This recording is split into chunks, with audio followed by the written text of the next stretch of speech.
Welcome back to the continuing adventures of the monad.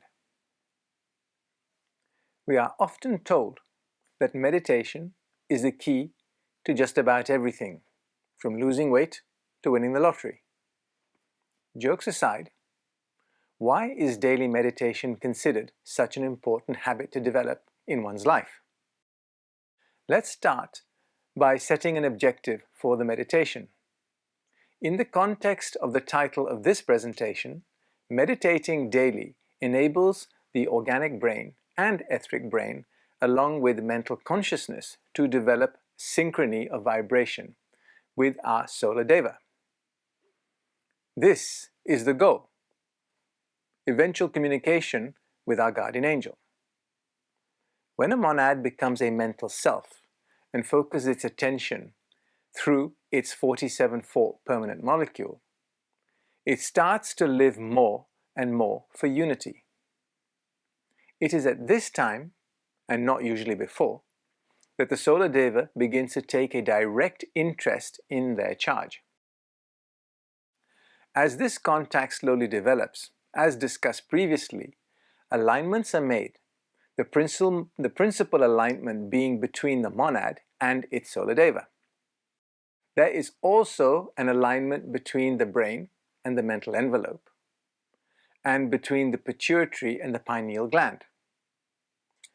These alignments are made both at the individual and the group level. The basal chakra aligns with the crown chakra, the solar plexus with the heart, and the sacral with the throat. This is an iterative process. Slowly a rapport develops between the monad and its Solar Deva, and the forces that are conveyed become more powerful. How many incarnations this takes is a variable that is too complex to discuss. But the baseline is that it takes a long time and many incarnations. The glamour that can sometimes be associated with meditation leads many young souls to imagine that they are just weeks away from enlightenment. Let us assume that the monad's efforts are rewarded and they manage to reorientate their lives. What are they striving for? The monad is trying to gain a synthesis of their three envelopes: etheric, emotional, and mental, and then link these three with their causal envelope. This allows all four envelopes to now work towards a common goal. Lars tells us 4 words to ponder as they sum up the process of why the monad should meditate. They are conscious contact, response, reorientation, and finally union. Meditate on these 4 steps. We have talked about the need to meditate regularly, but there is something that also has to be taken into account, and that is the periodicity of the meditation cycle of the Solar Deva itself. It is not solely focused on us. It does have other interests and objectives. For them, we are a sideshow, and I suspect a damn nuisance. So, the periodicity in the life of the solar angel affects the aspirant. The aspirant receives waves of inspiration that ebb and flow rhythmically from the Solar Deva. These rhythms are not limited to one incarnation, but flow in cycles between incarnations as well. One of the reasons for this is that, due to fate and karma, some lives are going to be more productive for a causal being than others. The objective is always to serve humanity, but the ability to do so may be constrained by extraneous factors outside the control of the monad. When the aspirant graduates to becoming a disciple, the impulses that flow down from the Solar Deva increase in strength and frequency. Lars tells us that at this stage, the cycles alternate with distressing rapidity. The disciple will experience periods of clarity or greater understanding, and periods of uncertainty and diminished comprehension. We are told that the stage of discipleship is considered to be the most difficult stage in a monad's evolution. There is an upside.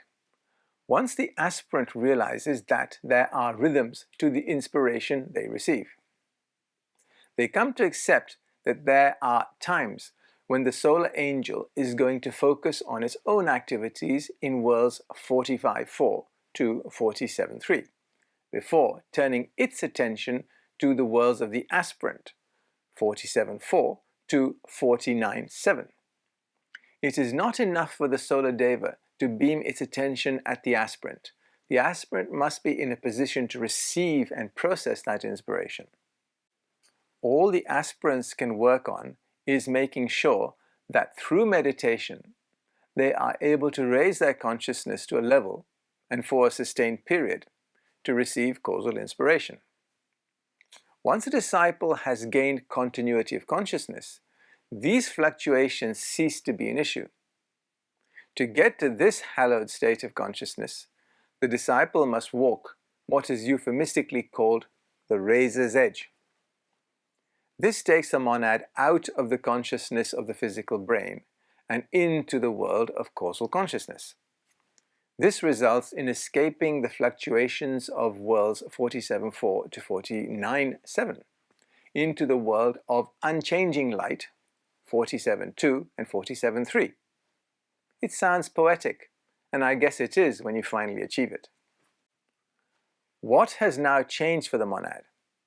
The lower worlds have now become a field of serving evolution. They cease to entice the monad through its sensual perceptions. This is the good news. The bad news is that it is advisable to start to live one's life as if you are already at this stage of evolution.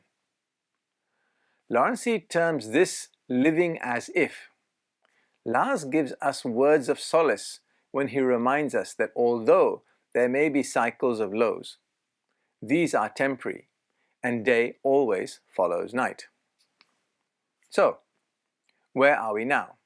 Well, for eons we have identified ourselves with our envelopes of incarnation and what they allow us to experience. We have been blissfully unaware that the purpose of incarnating is to expand our consciousness so that we can reunite with our causal envelope, while still in incarnation. We are aware of effects and not their causes. The aspirant needs to start to think about causes as well.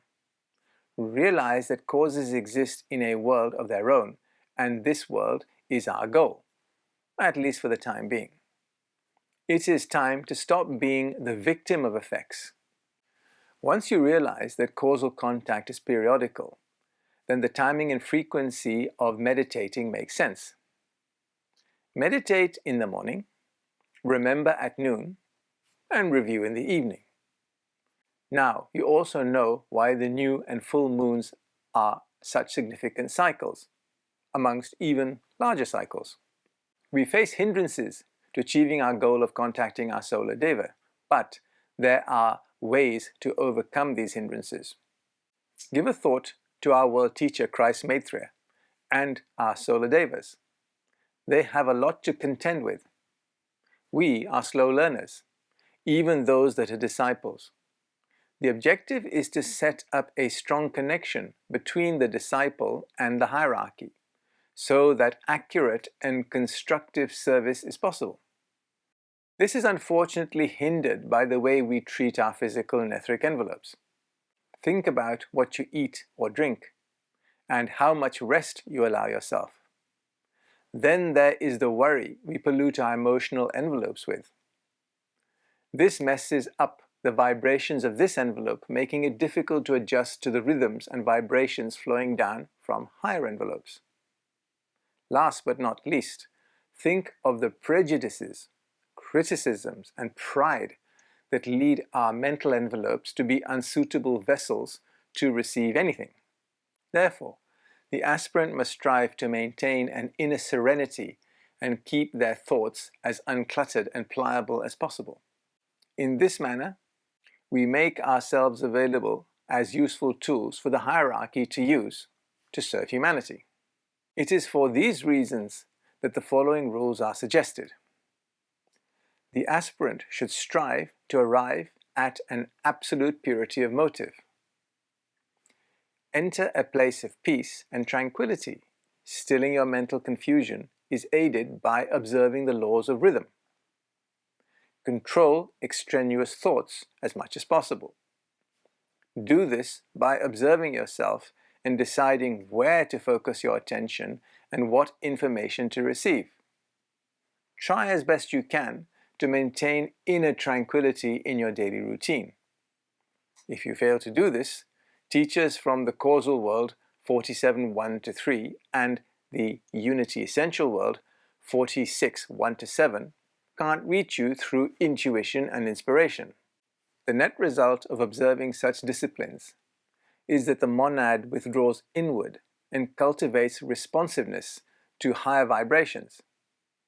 With inner poise, the monad is able to hold the vision given to them, while at the same time being able to concentrate the attention of their physical brain on the job at hand. Learn to control your thoughts. We all know that is easier said than done, and often we don't want to. We enjoy wallowing in self-pity or allowing waves of indignation to sweep through our emotional envelopes. The monad must learn to guard what they think. As causal ideas begin to filter down into the organic brain, this knowledge may not be suitable to share with all, if anyone at all. This has always been the golden rule in the ancient knowledge orders, who would carefully guard certain knowledge, for knowledge is power. In the next presentation, we will look at the relationship between humanity and its guardian angels throughout history. Thank you.